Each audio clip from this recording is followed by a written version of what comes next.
Great. Our second speaker this evening is Dr. Aravind Ravi. Aravind completed his PhD in System Design Engineering in the Faculty of Engineering, and also is a finalist for the Governor General Gold Medal.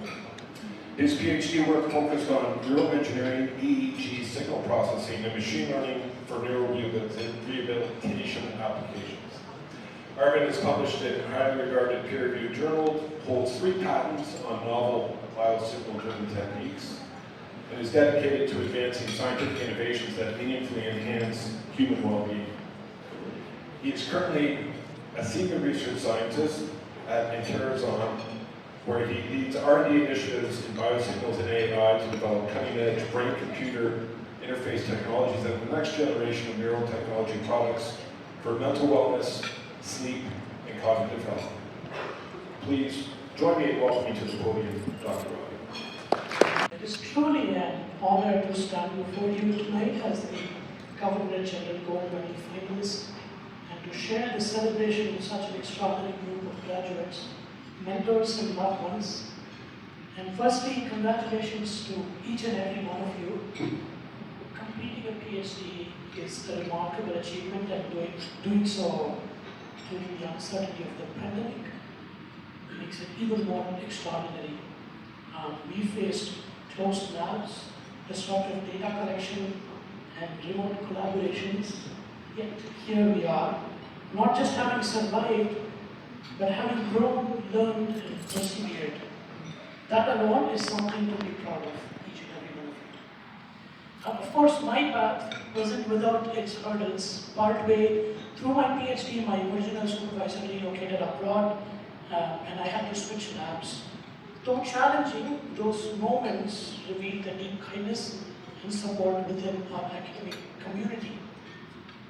And I'm deeply grateful to the Department of Systems Design Engineering, and especially to Professor James Stung, my supervisor, who became not only a mentor and guide, but also a true friend. I also want to express my gratitude to Mr. Shastri Ramachandra in India. He was my former undergraduate professor, and he encouraged me to take up research going forward.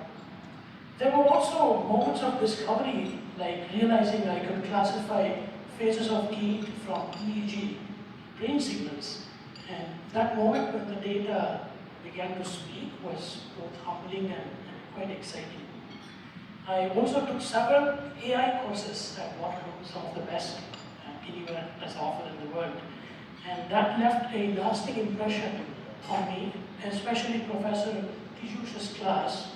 His emphasis on the Occam's razor, that the simplest solution is often the best, and that great ideas don't need to be wrapped in unnecessary complexity.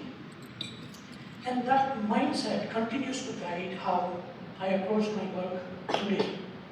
In my current role as a senior research scientist at Interaxon, I develop neurotechnology tools that support mental health and well-being, and much of that foundation was built right here in Waterloo. And of course, the journey was not only about the challenges. There were also joyful moments like playing cricket with my lab mates at Waterloo Park, and end-of-term lab cleanups that the professor would organize, but most of us came for the pizza. Coming from the bustling streets of Bengaluru to the quiet windows of Waterloo and exchanging masala chai for bubble tea was a very fun transition. And most of all, I cherished the university's strength in its diversity. Connecting with people, so many cultures and backgrounds, was one of the most enriching parts of my experience here. And I'm also grateful for the financial support I received through the awards like OGS, EGS, which really helped me make this journey possible.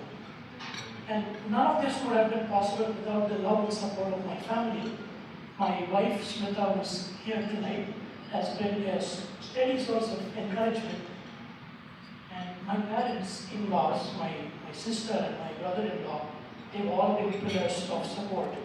They stood by me through deadlines, countless late nights, and every now and then they would gently ask, "So, Is this the term you finally defend your thesis?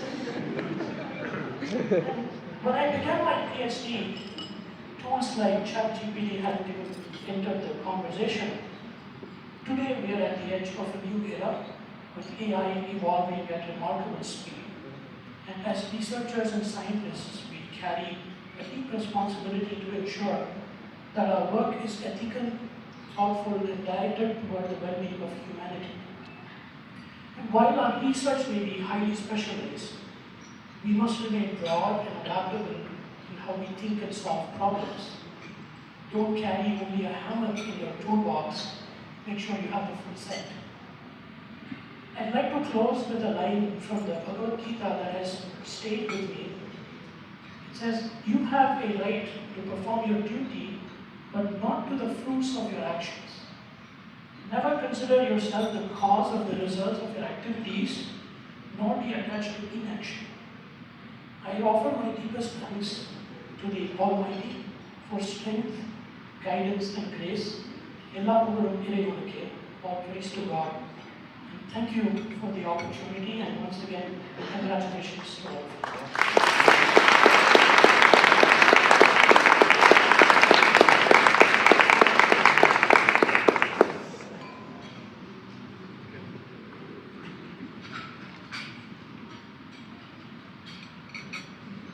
Sorry, I'm just looking for where's Buzzy? Join me on the stage, thank you. We just have a small gift from the university to thank our two speakers this evening. So on behalf of GSP and University of Waterloo, thank you very much.